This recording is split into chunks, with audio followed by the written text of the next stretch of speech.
Hey, welcome to Project Beats.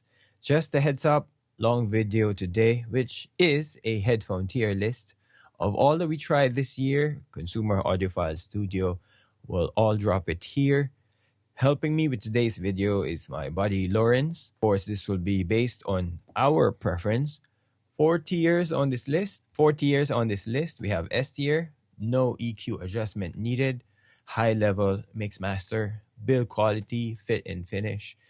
Somewhat of a fair pricing because headphones are a bit tricky, and most importantly have a great balance of work and play right bang on the middle. That would be our S tier. A tier would be our recommended list. Similar characteristics as the S tier, but needs a bit of work, tweak, maybe some mods. And then B tier will be good headphones, but has some caveats, ifs and buts and all that. Not entirely a skip, but buyer beware type of situation. Then we have the skip or pass tier. Last note, I don't believe in EQing to replicate another headphones. Most you can do is EQ to improve or to correct the headphones. Not about aiming for something it is not. Lastly, if you like this video, do consider subscribing. Really helps me keep making these videos. Right, on to the video. This is a coffee stirrer, by the way. All right, we'll kick it off again. It's the second time around. We'll do alphabetically, Audeze, of course. We'll start with maybe the cheapest one, MM100, which I think is a sleeper buy if you're starting or with a limited budget and just want a recommendation, just if you're looking for planar as well. Definitely one of my top recommendations. This will be in the A list, recommended list. Well, also recommended. Sound-wise, they are more balanced. Although, if you're looking for micro detail, definitely that's not the place to. But it's a good start when you are looking for a mixing, mastering headphone. Highly competent. Definitely A on the recommendation list. The next on the budget would be, I think S20 is a close back. Headphone for mixing. You could use it for mixing if you know what you're doing. Do a bit of EQ correction for reliability and translation. But it's really not meant to be used for mixing. It's more of a high-end tracking headphone. If you can track with it. Yeah, that's another thing. It's really heavy. Yeah. We tried it. I don't know how you will last with that, especially tracking takes long hours. It's super heavy. But sonic-wise, it's really good. I want to put it on B. Recommended if and but. If you like the weight, if you're okay, you can live with it. Yeah, but actually it sounds good. Build quality is superb as well. Same B. Only right. Because, I mean, if we're thinking of tracking, definitely that's not the first headphone I will hold on to. Yeah. But sound-wise and price-wise, actually, it's competitive, I would say. Then the next up the list, LCDX, I would say our favorite one. I know it's the older Audeze house sound. It's not the modern house sound that they have now, but it still checks all the studio box that we are ticking in terms of like competency. You have reliability there. I would say you need a bit of EQ to get that mid-range that we all need. But the top end, the speed, low end slam, all of it. I think price to performance is unbeatable in my opinion. So this will be on the A list. Not quite the S one because of maybe weight and among other things, but definitely will be on my A list. Yeah, me too. It's on my A because it has been our reference with all open back. So every time we test an open back, we always think of the LCDX where the headphone sits in. What I like about the LCDX is the sub bass and the sound stage. Okay, it can also be a fun listening if you EQ it or you pair it with a better amp, colored amp. Yeah, put it on a tube amp if you want. And also the price. Price is not bad, especially if you get it like Black Friday, Yeah. B stock demo unit or whatever. A list as well. Yeah, A list. And then we have the MM500, the next step up. Because although I tried the MX4 and the LCD4, we won't be talking about it because I feel like it's too much for like a fancy LCDX. Basically, another reason why we love the LCDX because for the price, you get basically the MX4 and the LCD4 for much cheaper. So we will remove those two headphones on this lineup. We're talking about now the MM500. I would say highly favored one by both audiophiles and engineers. A lot of people give it high praise. It performs well. I would say though that HRTF depends on your head. Personally, I'm not a big fan. Of course, that would be a hot take, I would say, because I know how everyone loves it from both sides of the fence. But to me, I sort of can't justify the price jump from LCDX. Agree, the mids are great, but it's a little on the excessive side for me on my head. On my fit as well, it's uncomfortable. So I would like to say skip, but of course that's not objective. So I'll put this on a B list, just for my preference. Yeah, me too. I'll put it on the B. I don't want to skip on that. It's a good headphone. It is. Yes. We're just comparing it with LCDX, which is our reference, right? Yeah, I think the mid has to be, I think it's a bit bump, is it? Yeah. It's too strong. There was a movement at that point when Manny Marroquin was developing it. I think most of the engineers at that point were pushing the mids more when they EQ their headphones, just to dig in and be microscopic on what's happening in the vocal range, in the guitar area and like that. I'm speculating, of course, but I think that's what happened there. I mean, mixes will translate well with the slightly bumped mid. Correct. Although listening wise, you might find some tracks nasally. Yeah, definitely. Right? Yeah, MM500 on B. Although it looks good. It does. Weight, it's good. The weight is good. Although clamp is like subjective. Correct. Yeah, for me, the clamp is good. Good on my head. Right. Yeah, two things I want to say with that again is, for that price, I want to be enjoying the headphones I will buy for that price. It's a studio tool, but it's hard to play most songs nicely on that headphone. And also, the lesser correction, the better. That's true. I would say though that one needs maybe just a bit of correction. I don't think you will have to adjust a lot.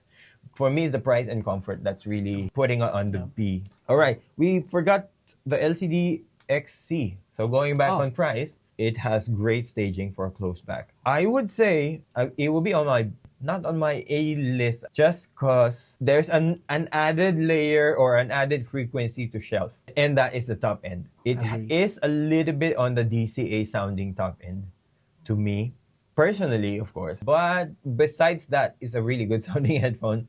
And really good performing. It doesn't seem like the LCDX, just a closed version.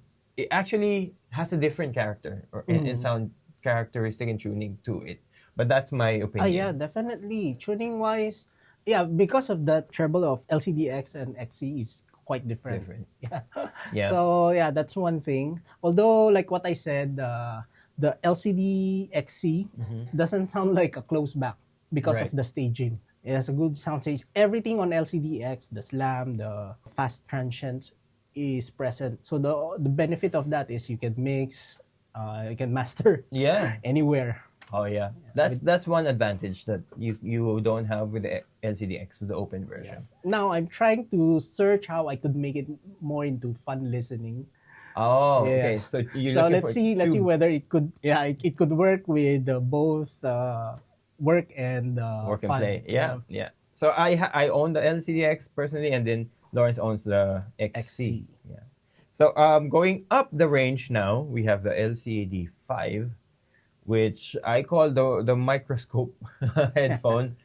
It is really unforgiving, I would say, for tracks that are mixed bad. It would really tell you up front. Very clinical. I am not sure.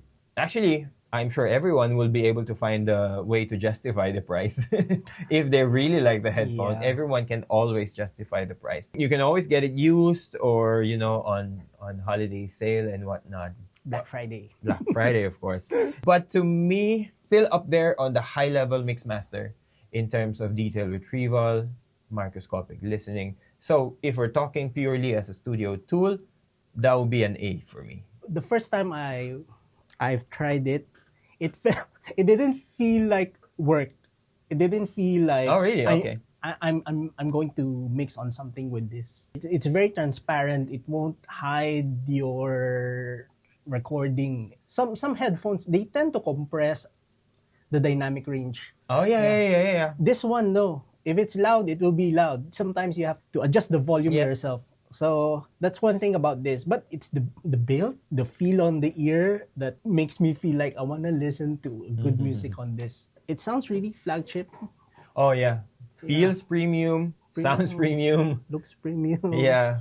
I would still put it on A though, not quite S in my opinion. Also A. High A to mid A. High A, okay. But for LCD5, if I'm looking for fun listening, that's not what I will go to. Actually, X sounds a bit more on the fun side. Because of that, a little bit of a dip in upper mids. But yeah, LCD5, if you're one of those, like, you just really like it. Or you collect headphones. Yeah. Well, I know the new master engineer in Abbey Roads uses mainly LCD5 headphones. He has some ATC monitors, but he primarily mixes on the LCD5. Again, it's fit and preference. Those are big factors when choosing headphones. Right, so moving on to Audio Technica, we'll go with the cheapest one, which is R30X in the reference studio line. The reference studio line are primarily built to be a studio headphone. So some of those headphones that we have on the list is actually for studio use. R30X, straight B. It's a strong headphone, but straight B for me, just because you need to do sort of a heavy work on EQ correction, just to get your reliable sounding mix and translation. But if I'm honest, that's a really a bang for a buck purchase. Yes. It's really cheap. It sounds good. Once you get it dialed in with EQ. Yeah, it doesn't sound like they're asking price for it. Of course, you cannot expect much from that price point, but definitely they didn't skip on sound. Actually, I'm realizing Audio Technica, whether it's headphone or mics, I think their goal is if you're buying any product from us, we want to give you the most that we can give you with that price point. Yeah, and their product can last long. Yeah, actually. B, just because of the EQ work that you need to do. Me too, B. Yeah. It's not the best, although if you're on a very tight budget, it's a great start. We would recommend it. It's highly recommended. Yeah. At that price point. Yeah. No other headphones can beat that. Yeah, I think especially open back. That's true. On sale, I've seen it go for around 110 SGD. That's about $90 maybe in the US, right? R50X, the next one, straight out of the box, mix ready. I don't think you need to do a lot in EQ. So this will go straight to A, recommended. Yeah, really linear, got a great energy on the bass. If you need more, tiny bit of EQ will fix you. Mid-range, smooth, clear. Of course, it's a dynamic headphone. But to be fair, their dynamic headphone sounds really, really clinical. Clinical, yes. Right? Tonal balance is good. Close to the 2013 OE Harman. A highly recommended headphone. Very affordable too. I've seen it go for like under 300 or around there.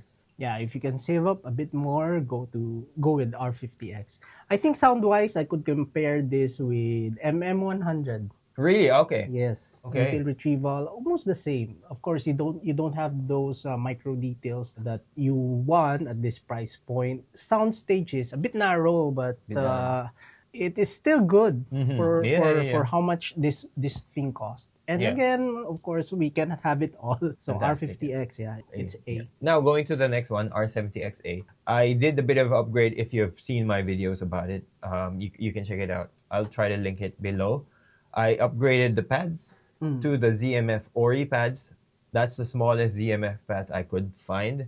It made it feel and sound more plush and more premium. And the Capra strap, I feel like, is a necessity. it's a must buy. But yeah, I would still put the R70XA on the high A. Better sound stage, wider sound stage. You get reverb tails for days. It's like more 3D like. Upgrade overall, sound-wise, to the R50, but I like the headband of the R50 better. Actually, initially, I preferred the R70X as an audiophile headphone. Oh, audiophile. If you Okay. if you can remember. Yeah. And then I prefer more 50X as a mixing. Studio. Okay. Yeah. Now I need to revisit because I think I've been missing something on the R70X. Okay. So I just need to try, especially with your upgrades. Oh yeah. Yeah. For me, it's also high A. High A. High A. Okay. Let's go to the Audio Technica audiophile headphones. ADX3000 first. I would say skip for this one. It's too much on the audiophile. I personally don't like it as much for the studio. It's more of the fun listening headphone. Detail retrieval is not that strong. Harder to grab onto, at least in my opinion. So I would give this a skip. For me, I think it was a B. B, okay. Yeah. Good. If you can use it, if you think, yeah, okay. I like the sound stage of this. Really? I like the instrument separation. Although, yeah, like what you said, leans towards more of an audiophile headphone. But when we tried it, I think comparing to the next tier one, I prefer this one. Really? Okay. Yeah. So you go yeah, B for this one? yeah, B. Okay. We'll agree on putting it on the low B, B side. Okay, moving on forward, ADX 5000, more expensive brothers, to the 3000. Felt a bit of a smoothness on the upper mids, similar or close to the LCD-X, but a bit more forward than the X. In that regard, I would consider it a competent studio headphone for referencing high critical mix master and all that. You could master on this. It has nice presentation and character. Tuning wise is all balanced. I feel like you still need to correct it for EQ, so I'd go B, high B for this one. For me, price wise, I'm better off with the ADX 3000. 3000, okay. So we'll maybe settle on putting it in the middle somewhere. Yeah. All right. 7000, I think we would agree with this headphone. It's our favorite one Yeah. of the bunch. Some of you might disagree, but we think it's the perfect middle headphone where it plays well for a fun headphone, and it does With high competence on studio mix master. Mastering side, more importantly, because the presentation is there, the lush low end. You might need to tune the low end a bit, pull it back a tiny bit if you need to do like a balanced sounding mix or whatnot. But I feel like this will translate well, have high reliability there. It offers some speaker-like presentation, character-wise and tuning. I think this is a very strong contender for like end game play and work type of headphone. I am seriously considering to put this on maybe low S. Just because like the performance is S. S, okay. Agreed, S. The only dynamic driver headphone that is holographic in sound that I've tried. It's like you're getting two headphones in one because you can change pads. And what do you call the pads again? Oh, Alcantara. Alcantara. So posh. Velvet. Yeah, I know. Alcantara pads and what's the other one? Velvet. It is an open back headphone. The most open Literally. back. You can actually see your hand. Yeah. And also, the drivers are nice on this. Yeah. Technology that they put into this one, excellent. Although if you look at it, it doesn't look premium, I'd say. And on first glance, I agree. On first but glance, once you've touched it, the material they use, I also didn't know that the adjustment they use was titanium. yeah. And it's so light, you can use it for like all day. Yeah. No worries. It's not just that it sounds good, but it still remains highly critical. So if you're mixing, you would still know that there's something wrong with your mix or whatnot. But it's just a highly enjoyable headphone to use. So yeah, we're putting it on our S. Going back to the first one, Abyss. I have 3 headphones that I tried. Abyss Diana MR. MR, I would say I like listening to it because it's fun to use and to listen to. I'm tempted to put it on a skip for purely studio use. Yeah. Just because of the presentation is a bit off. Yeah. That side tells you everything. I wanted to like it because it looks nice. It felt very premium. It is something that I will brag around my friends. You see my headphone? Because it really looks expensive. You won't look at ADX 7000 expensive. But this one you will really say, oh wow, what the heck of a headphone. Not even HIFIMAN, sorry. Yeah. When I spoke to the guy from AV1, he said that Abyss is marketing themselves as like close to a speaker experience. Well, so it's like you're listening in front of a speaker. True. Very apparent when you're listening to it. Very apparent. True. I think by doing that, you're lacking some details in the spectrum. Not what you want for mixing in a studio or high-level mix master. It's hard to grab details. It's hard to pinpoint what's wrong, which is what you want when you're mixing. If you are looking for the details in a recording, you really have to look for it. But it's there. It's there. I know it's there. Also, I like how it presented the sub bass. The sub bass is not too much. It's just there. It tickles your ear when needed. Yeah, okay. It's not pushing itself. I like it. But it's going to be a skip for me. Yeah, skip. Skip also. Okay. Diana TC, a little bit of a similar story. I know audiophiles marked this as like S tier for technical performance. I would maybe put this on a B, on a low B, just because if you're familiar with it and you know how to use it, if you can EQ it and you can get good mix with it, good performing headphone. It's just not the first thing I will pick up in the studio. Yeah. But yeah, a bit of a smooth mids there, which I personally like a bit more forward mids, upper mids especially. You can EQ it for sure. So yeah, presentation wise, it's still more on the right side, audiophile side. Yeah. Fun headphone for sure, but I will put it on a B. Yep. So the next one, we're going to talk about Joel, which if you're going to go Abyss and you like a bit of a fun and work headphone, I think Joel is the one to get. Yeah. It's still here, somewhere here, not quite the middle ground headphone for like, so most of what you will hear, as the name implies, jack of all listening. I think that's what Joel means. It will sound like most tracks are polished. To me, it would work as a really good mastering headphone. Mixing, if you get to know it, you could probably do a high-level mix master here. But yeah, it's more of mastering, but that can be competent in mixing as well.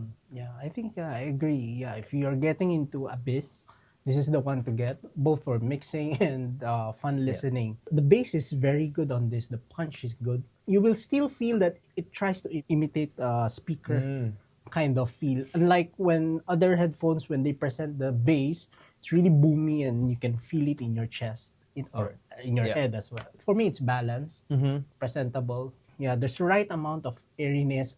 And I think in general, well, I've only tried two, the Joel and the Diana MR. Both are very cohesive. The reason why you want to go with Joel, because you don't get much more from paying more. Although, the difference is not like night and day. No. Right. Yeah, there is. If you will hunt for it. Yeah. Right. The sub bass on Diana is good. Okay. For Joel, it's present. Yeah, like what I said, you will hunt the details if you want to. But this looks like it could perform well with a bit of EQ. So it's up to you there on how you're going to use it. I think B for me. Also, it decays so fast. Okay. The way they present it, like a speaker. I see. So we'll agree on B for this one. Okay. So jumping to Aune headphones, new kid on the block, sort of, if you will. AR5000, we tried it with the DX5 too. DX5 and the DX3 Pro. I would say it's a more sort of a fun listen version of a 600, HD 600. It's the open back version. They have two headphones that I know of. Maybe they added a new one, but they have two headphones. This is the open back. I feel like it's fairly neutral, not too exciting in my opinion. Exciting. But it can work. It can work as mixing and mastering headphones. Which similarly, HD 600, not too exciting, but it works well as a studio headphone. So I could put this on A.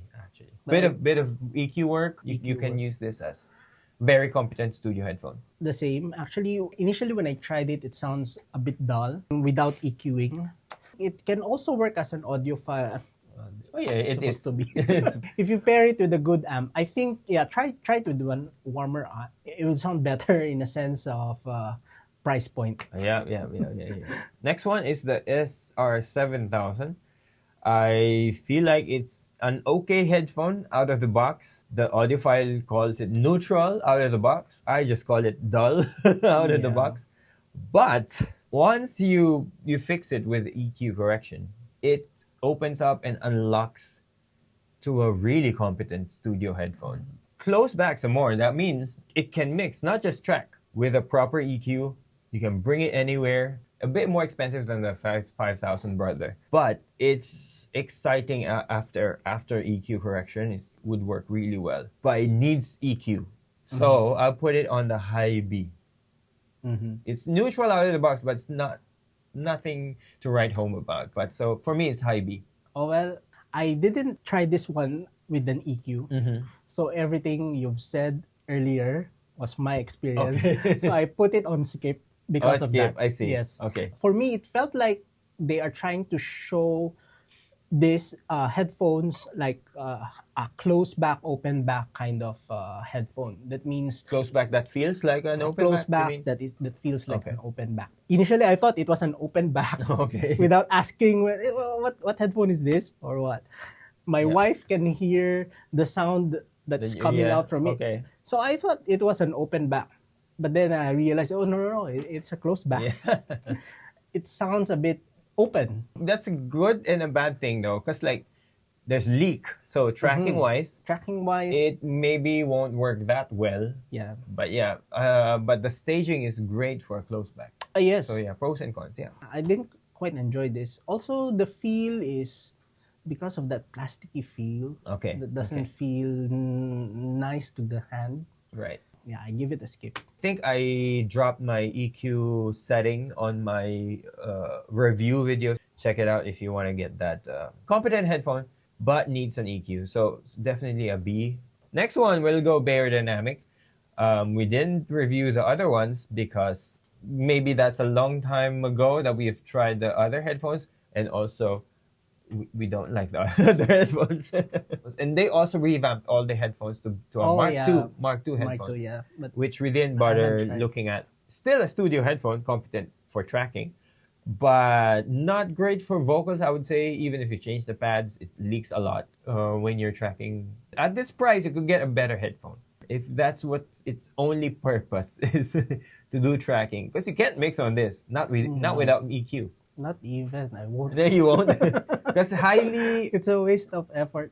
Actually, the issue is reliability and translation. Yeah, translation it won't present well. This is why we're looking at audiophile headphones, because studio marketed headphones like this performs really bad. If you're tracking this for, I think, drums, except vocals, any instrument except vocals. Yeah, if it works for you, then great. It's an okay headphone. I would skip it.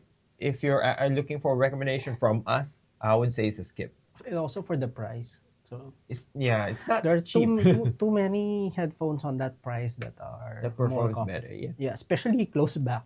Yeah. So DCA, we'll start with the cheapest one, which is the Eon X Mass Drop version, which I own. Let me preface this for this DCA headphone. They have this house sound that I don't particularly enjoy, which is the really strong high end. To me, in my preference, it's a bit piercing, in my opinion. One headphone that I like the high end, but just one among their lineup. Besides that, the rest, I'm not a big fan. I only got the Eon X because I got it mass drop and used.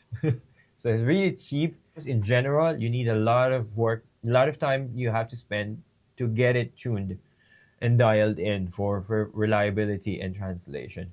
But with that being said, I will start with the Eon X, the cheapest one. I enjoy it now because I got it dialed in finally. And it's a nice close back headphone, which needs a lot of power actually. Impedance is low on paper. In reality, you need a lot of power to enjoy that headphone. It's fast, it's nice detail retrieval, but overall character and tonal presentation. The only reason I'm recommending it is because the price, and it's easily fixed with EQ. So I would say B for the Eon X. High B for me. Yeah. This is one of the close back headphones I've tried that has a good sound stage. Yeah.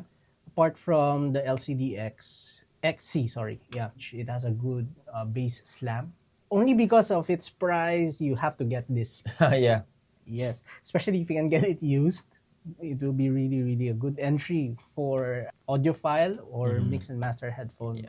Noir X would be. I am a bit torn with the Noir X because it's almost double, if not double, the price jump. Okay. But the performance isn't really double.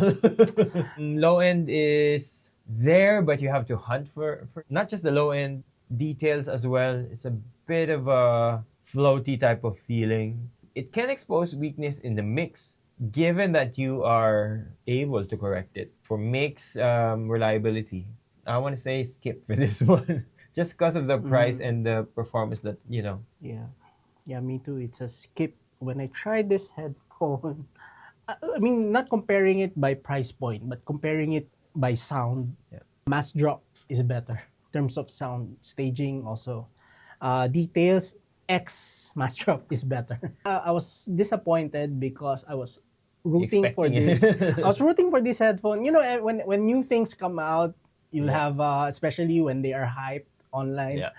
You'll get more excited, but then once you tried it, you'll be disappointed. The general consensus of the audiophile community, this is much better than the Eon X. I wouldn't necessarily say it is, but yeah, I would say skip though. What's your verdict for this game? Okay. Yeah. The next one would be the DCA XO. I don't know if you remember that we tried this before. No. No? Oh yeah. Vaguely. This was one that is specifically tuned to match the Harman target. I have the same feeling, speaker-like presentation in the room. Clinical detail is veiled, in my opinion. So, transient response felt like it's not that immediate as I'd like. But yeah, it's top end again is still on the strong end.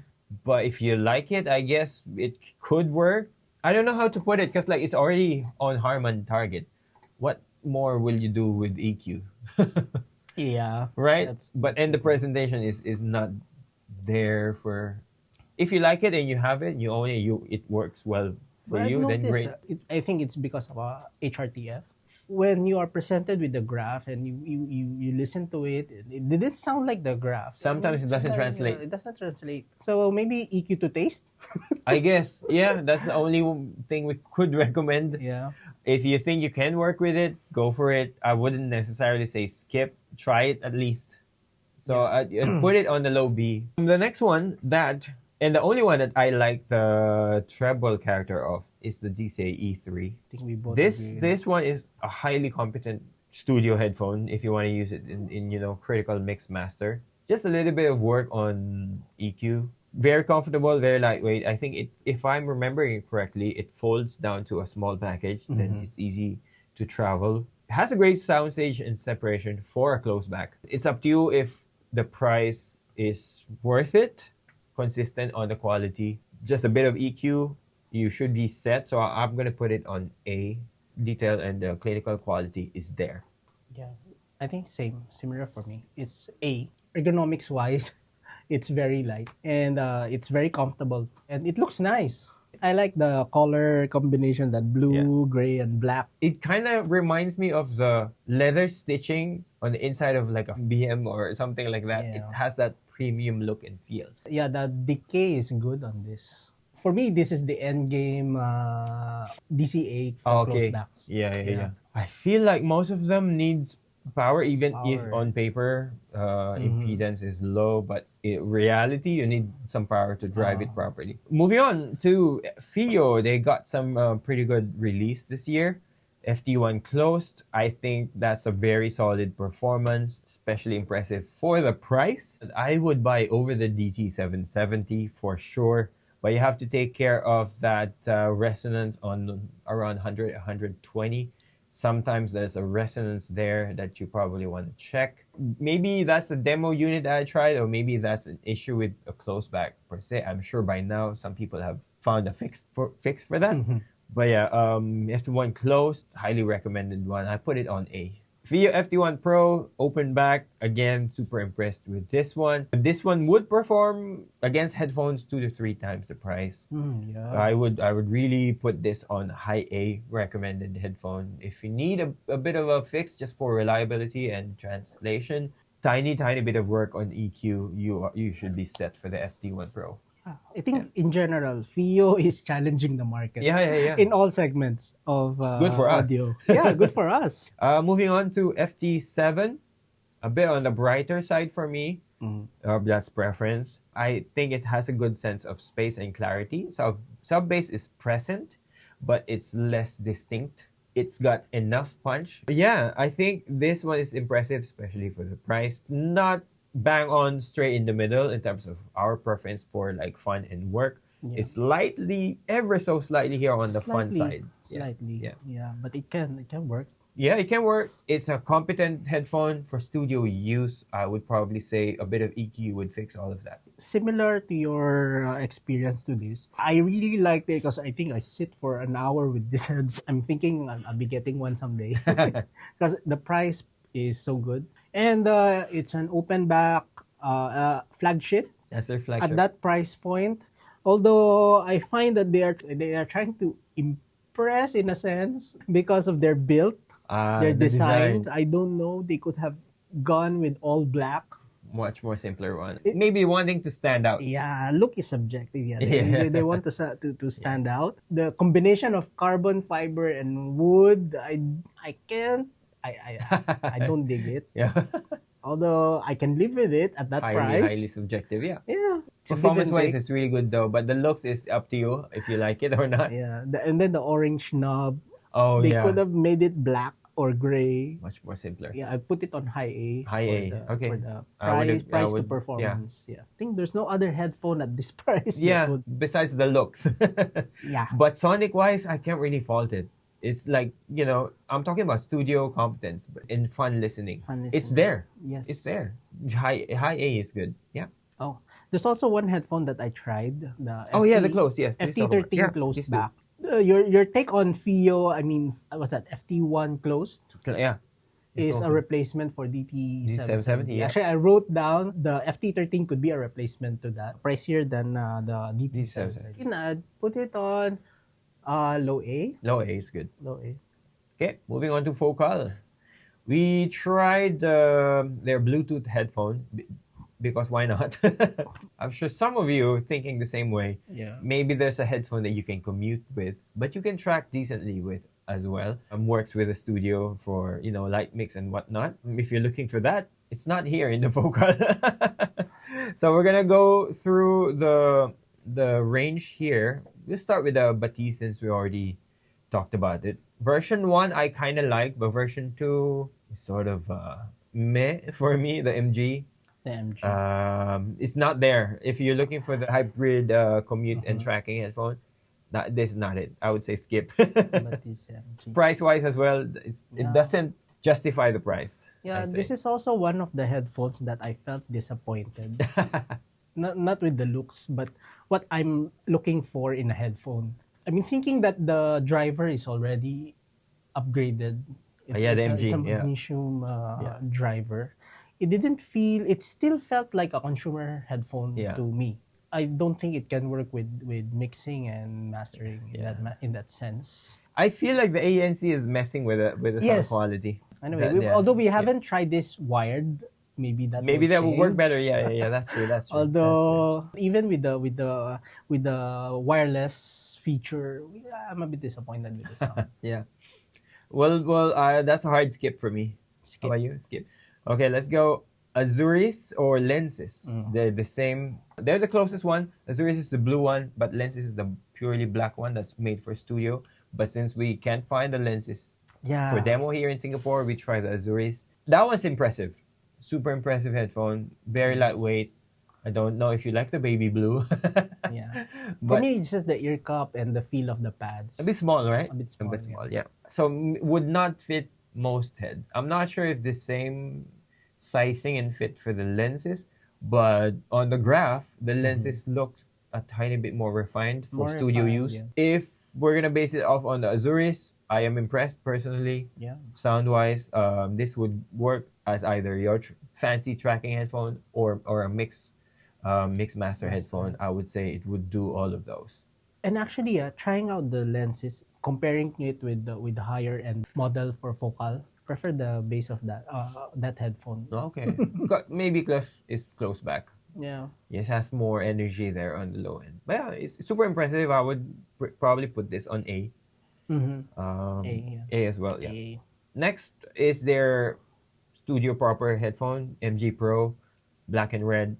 Color combination, I think is fine. It's not fine, it's good. That one's surprisingly enjoyable. Has a pleasant warmth to it. The soundstage is a bit narrow for an open back headphone. Not the very top recommendation for me, just because of that top end veiled sound character that it has. But I can't deny that it's a good headphone, so I'll probably put that on A.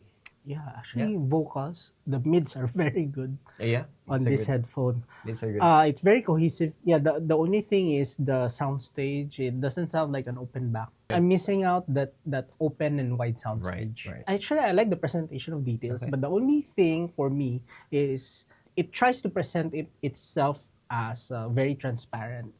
That it becomes too well. It's a studio headphone, so it should be analytical. Yeah, but the presentation of instruments and details, like they go one by one in your face like that. Okay. Yeah. For example, with the bis earlier that we've mentioned, you will look for the details. This one, no, I'll present you the details in front. It's a good good studio headphone to have. High A for me. Yeah, A. Yeah, good. Let's move on to Head Audio. They have a fairly recent one. I've reached out to ask for a demo unit. They say get back to them in January. I did try it in Zeppelin though, and had a really nice time listening to it. It's the other one on my list that takes a strong S tier. No EQ needed at all. Presentation is perfect for studio use. It's all there. It's very impressive. They have a custom dynamic head driver for this one, which I would say works really well. So premium feel, premium price, of course, but strong S tier for me. Yeah, me too. Yeah. S. I look at it as the new standard for headphones. Yeah.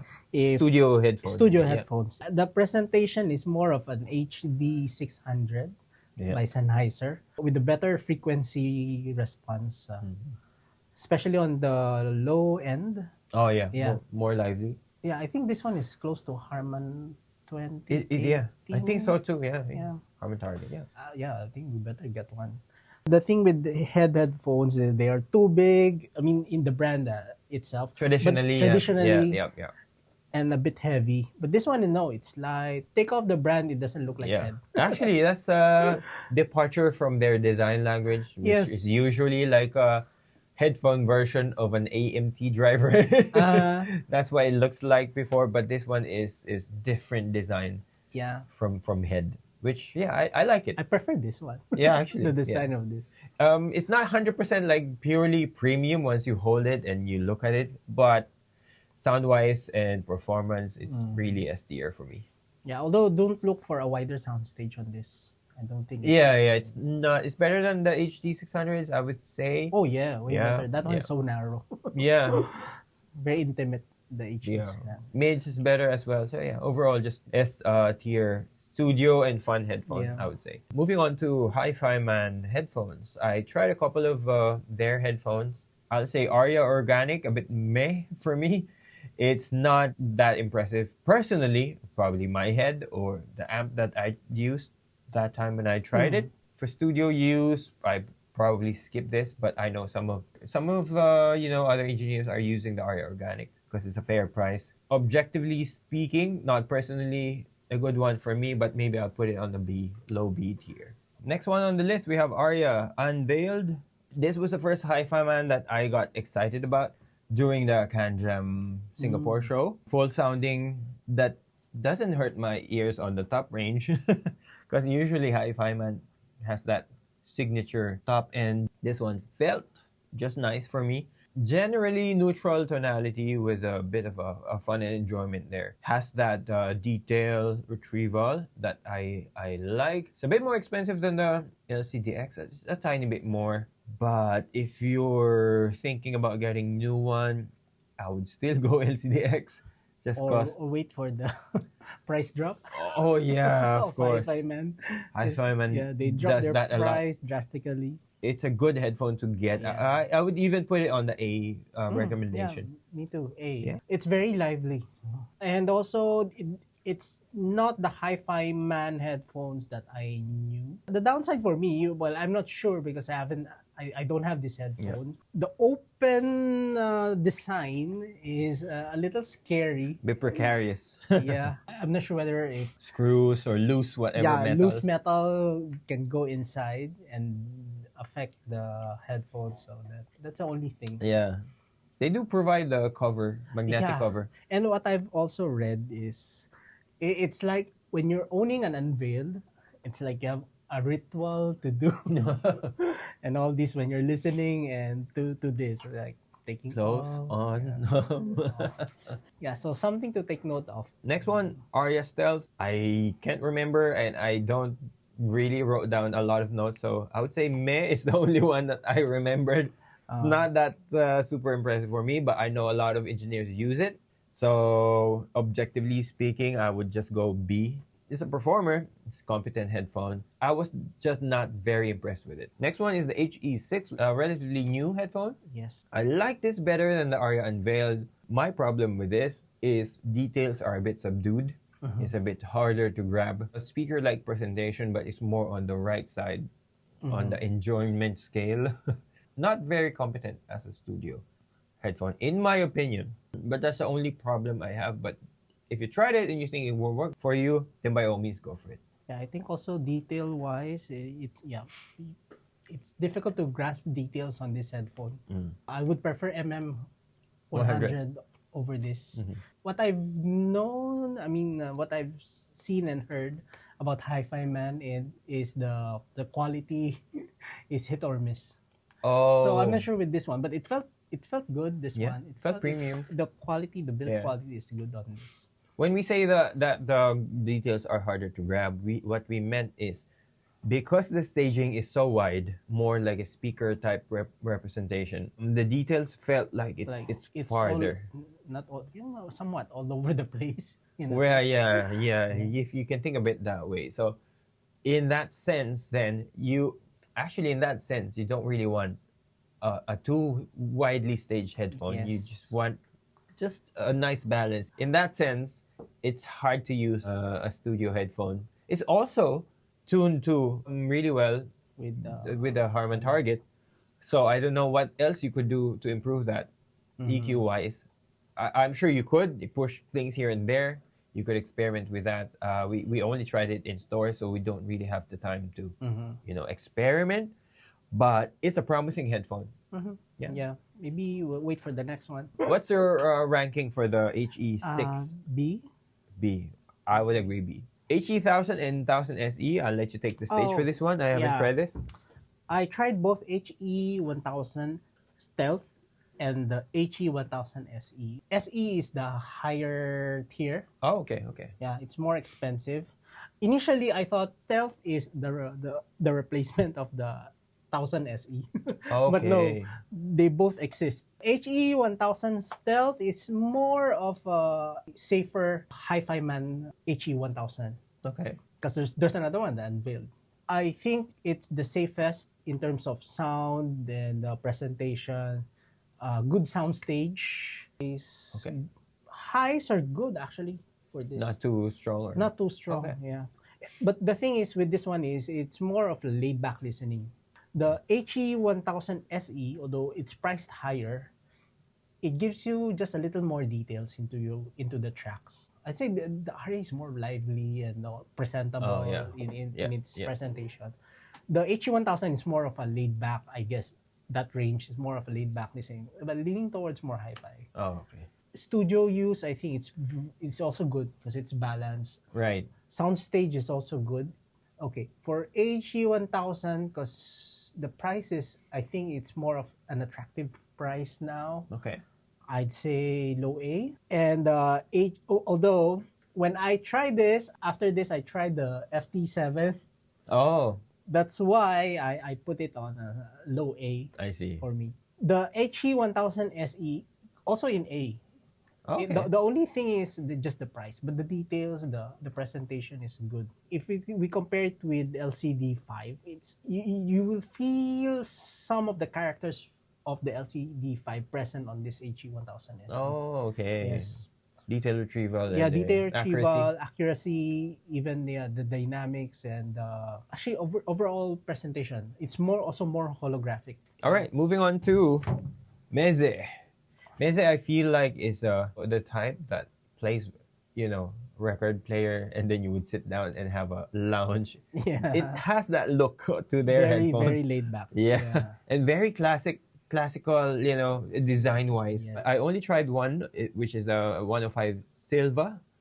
I kind of like that headphone actually. It's more relaxed listening experience. Detailed enough, I guess. That's still a competent headphone for mix and studio use.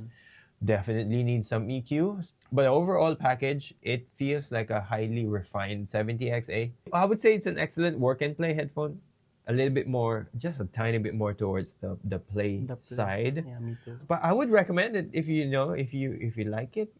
I would go B though, just because of that. Some work you need to do for EQing to get it to a reliable stage. Yeah, that's gonna be a B, mid B for me. Talk about the next one. Yeah, 109. Oh, 109 Pro. So I've tried this 109 Pro, but this one, looks nice. It felt nice. It felt more expensive than what it is. Yeah, because it's actually fair. The pricing wise, right? Yes. It's fair. Regarding the sound, I think this is a headphone. I compare it to a wine that you can drink every day. Nice. That you won't get tired of drinking the same wine again and again. This is it. Could be your go-to, relaxed. Yes. I didn't see it as a mixing, mastering headphone. It's more of a enjoyable audiophile side. Right. And yeah, it felt nice with this headphone. Okay, good. Yeah. How would you rate it though? Skip or B for studio use? Studio, I think it's It's a skip. it's a skip. Yeah. Okay. I wanted to like it. I feel like from what you're saying, it's really a colored, headphone. Yeah, sort of. There's a coloration. Yeah. Right. Okay. Moving on to Neumann's, which is This one I don't have controversial any for say. me, because I know some of you guys are big fans of Neumann. I'm a big fan of Neumann, mic-wise. But headphones is a bit weird because like the NDH20, I showed you this last time. It's a worse version than the DT770. Oh. They are close back. It's worse tuning-wise.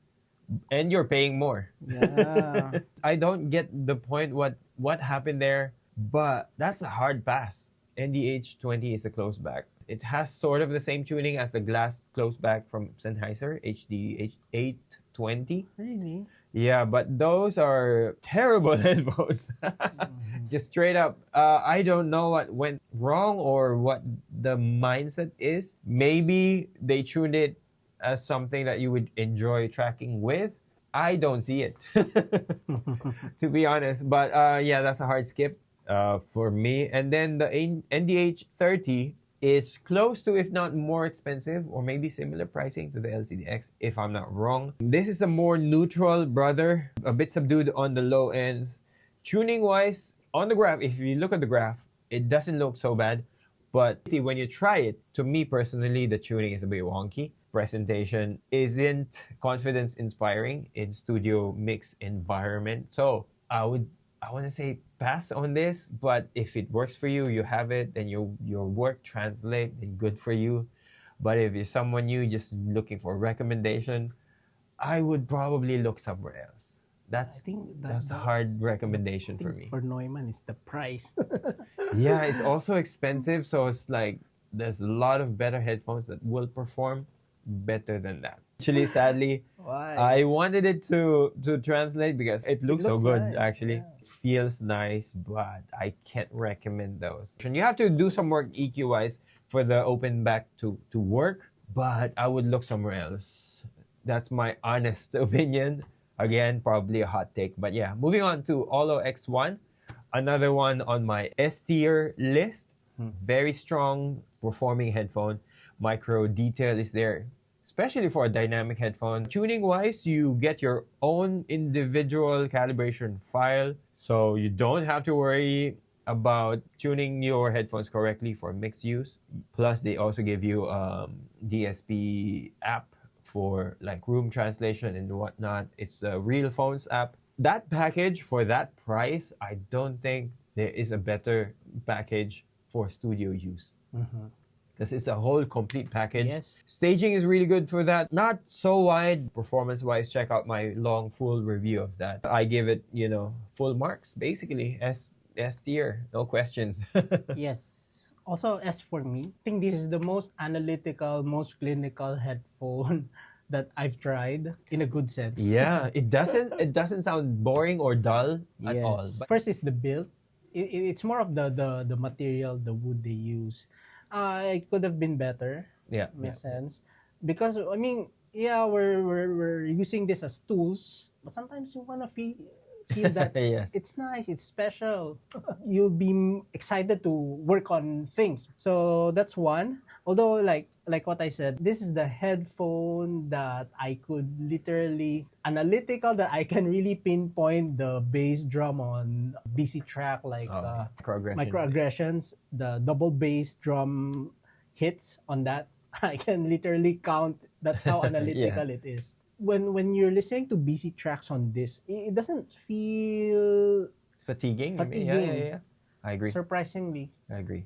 And also, it doesn't darken the sound much, I think. It's on the warmer side, I feel like, or maybe it's not as we're used to planar top end, right? So it won't compete with planar in terms of like speed and top end air. Yes. But the rest is like really competent. The translation is so good on this. I want to say though that on paper it looks really good, but the finish when you hold it, it looks unfinished. But again, the price, we can't complain. Yeah, at that price point, that's a really good package. Yeah. Also, I want to say, I said this in my long-term review, OLLO gets neutral. The neutral tonality in headphones, they get it. The studio needs neutral without being boring. You can enjoy your music in this one. Yeah. Not to the like far audiophile enjoyment. I think it's sort of bang on the middle, if not maybe a tiny bit more on this side, but still enjoyable to listen to. Moving on to Sennheisers. We have a couple here. Not gonna go deep dive into the models because the old ones we tried a long time ago. But yeah, HD 600. Start with that. 650. Same. I would still say undisputed S tier for studio use. Still the OG GOAT. Lush mids, I think that's the standard. But nowadays you have the X1, OLLO X1, and you have the D1. D1 edges it out a little bit. But if you're looking for budget S tier, now you can get like a mass drop version or a used mass drop version. Then you can get it for really cheap. It's plasticky, but I feel like it still feels superior to the R70, R50 build. Definitely. Well, only time can tell. Yeah. This is where the standard is derived from.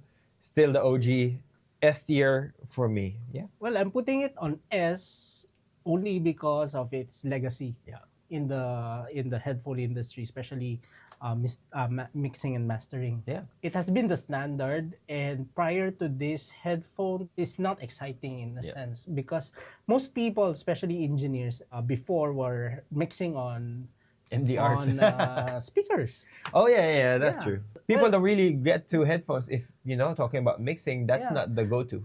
Exactly, but because now is music making and this creative work has become more handy to us, that we need better tools, and headphones are, I think, the way to go now. Yeah, I would say. Yeah. So, but then again, I put HD 600 on top.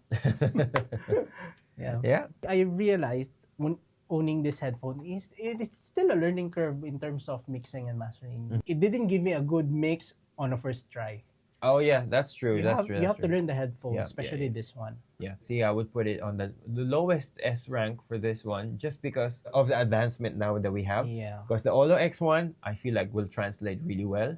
On the get-go, you have the D1 as well that will translate well on the get-go. Right, moving on to the HD 490. This one is the producer studio headphones that was advertised. Still needs correction. It's not better than the HD 600, to be honest. I would say it's better on the build front, fit and finish. Sonically, it's not an improvement on the HD 600.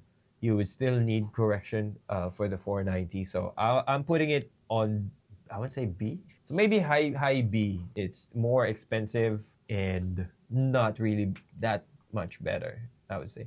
But of course, we also tried another commute headphones in the HDB 630 just because it's all the hype nowadays.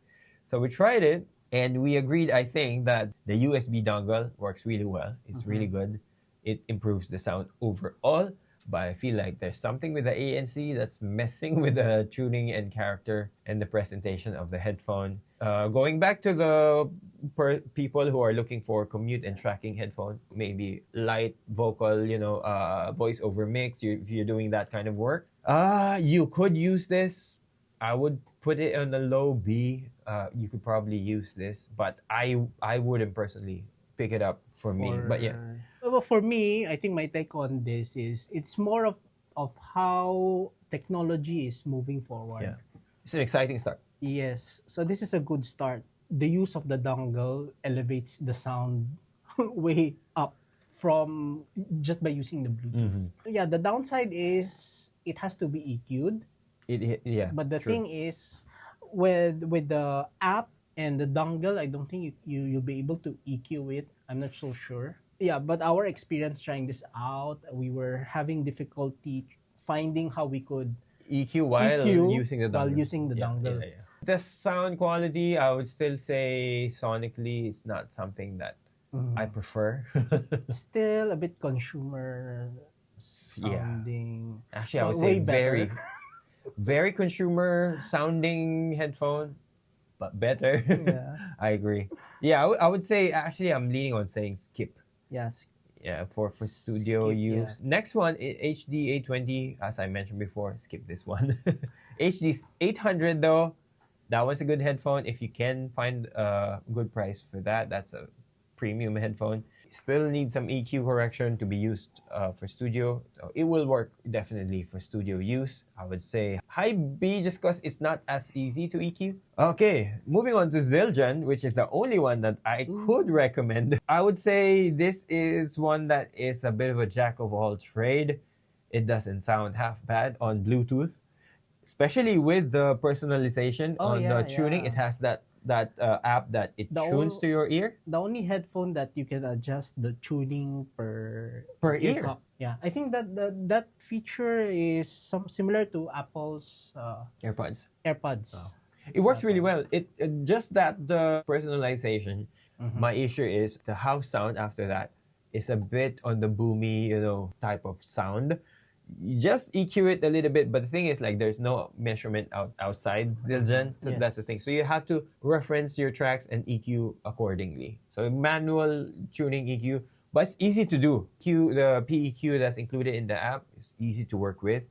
The best thing with this is you can commute with it.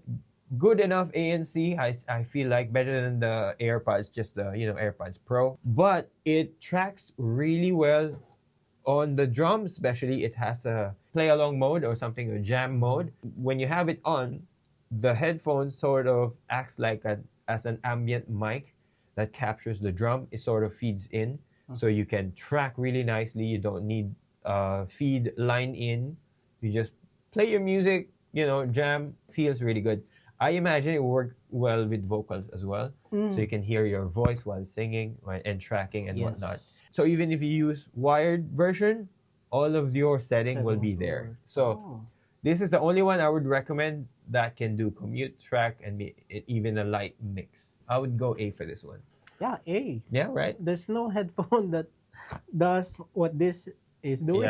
Yeah. for what it is, for the price.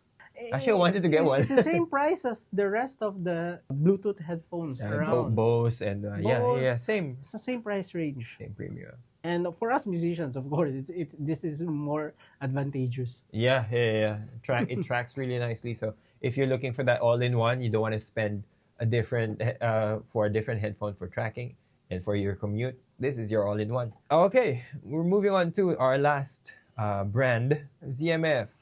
So Atrium, let's start there. I feel like this could be a good A tier. The detail retrieval is really good. It's a highly technical headphone, but enjoyable as well. On the heavy side, if I remember correctly, it's very comfortable. It is comfortable. Yeah, it really sounds good. So I would go as far as maybe A for this one. Atrium, yeah. Yeah. A. For mixing and mastering, I go with Atrium. Yeah. For the price point, among ZMF headphones, this is also good. Yeah. I would even go as far as saying that I would pick Atrium versus Joel. Oh, yeah. Definitely. Okay, we agree on that.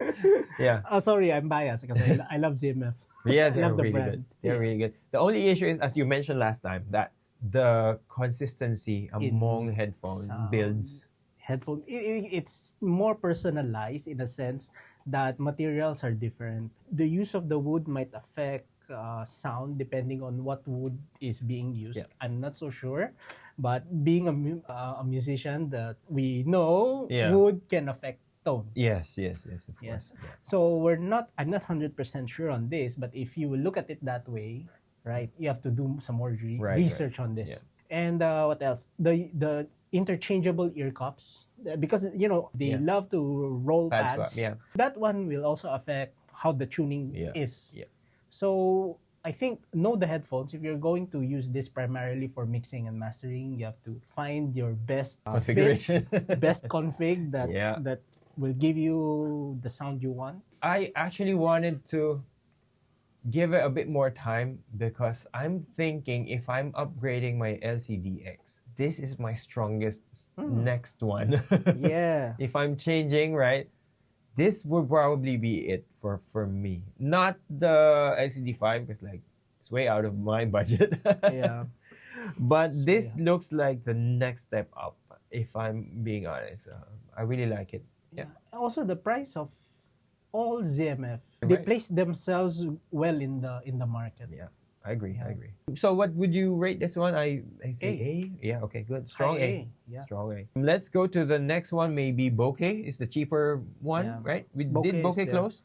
It's, of course, an audiophile headphone and very evident on this headphone. I would say it's a bit more colored, but really fun headphone to listen to. Mm-hmm. For this list that we're doing for the studio use case, I would probably skip it, but I would say try it still. Because it's really fun. All these ZMF models are, if you have a chance to, try all of them, try all of them. Bokeh closed. I'm not sure how good this will be for tracking. I feel it would work actually. So not entirely a skip then, right? So okay. I can hear a little leak from you, but I don't know. Let's see. Right. So I would put this on B. Okay. Because of that. Because there are many things we still have to look for. Yeah. Although for me, sound wise, I don't think I could mix with this because it's a bit warm. It's warm. But tracking wise, definitely this is gonna be enjoyable for your singer, for your other instrumentalists, I would say. Also, I think they market this as a travel headphone. Oh, okay. Audiophile travel headphone. So it should be light. Yeah. It uses 3.5 what they call that? That's why. Connectors. Connectors. Right. All right. So low B probably. We'll go to our favorite one. Is it? Yeah. Okay. I don't know how to place it, but this one is our favorite on the ZMF lineup. Of course, we like the premium models. There's the Caldera. We didn't like Diana. Diana we didn't really like. But yeah, the Caldera closed and open. Open, yeah. Yeah, I feel like the closed will be a more focused version of the open, which it should be. But if I'm talking studio, I would say open will be on the low B, and then closed will be a high A as far as performance. maybe even S tier, but I haven't really had a lot of time with that. But I will put it up there. Closed for me, more studio than the open, just because of the way it was presented. It feels like you're listening in the premium speakers in a nice listening room. Technicality wise, it's really competent. Detail retrieval is nice. It feels lush and premium is what I'm getting. I've only tried the Caldera Open. Okay. Yeah. So for me, I'd put it on A, but here's my take. If I can buy Caldera Open, I won't use it for mixing and mastering. Okay. If I'm that kind of a musician or not. Right, yeah. I mean, I can see that. Okay. I'll use LCDX to do those jobs. Okay.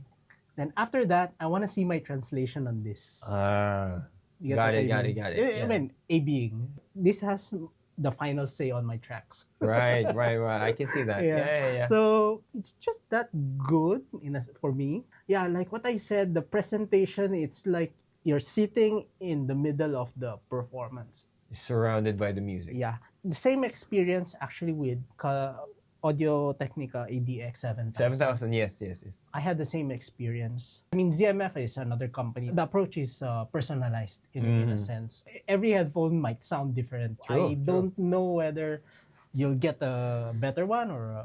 The approach is similar to in-ear monitors when you order a custom one. Oh, yeah. I would agree. Slightly change the sound. Slightly change the sound, yeah. Then again, the experience was good on this. Yeah.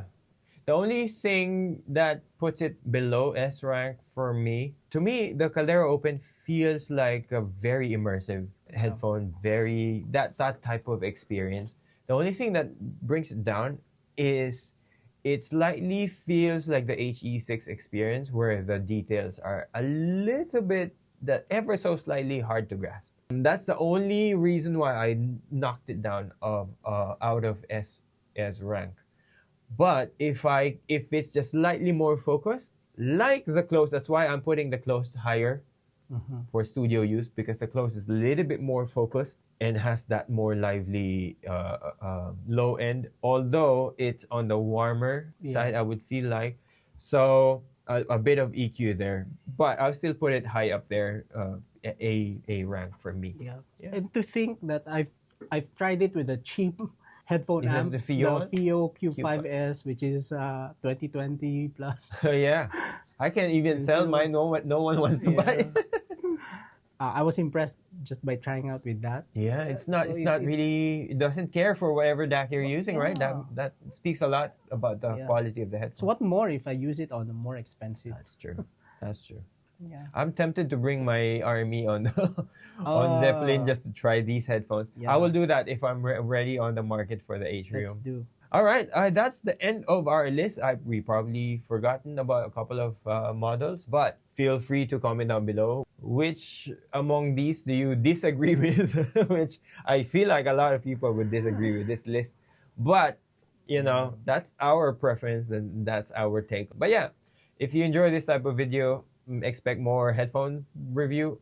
Do I want to say expect more headphones? It's not really doing well, So if there's something new and we're interested in reviewing, we'll probably go out and try it. Some of the headphones here that I've shot, I didn't even bother doing an independent review because I don't know, it's not doing well in my channel.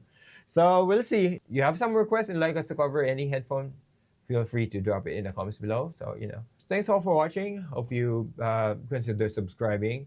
Really helps the channel out. But yeah, see you on the next one.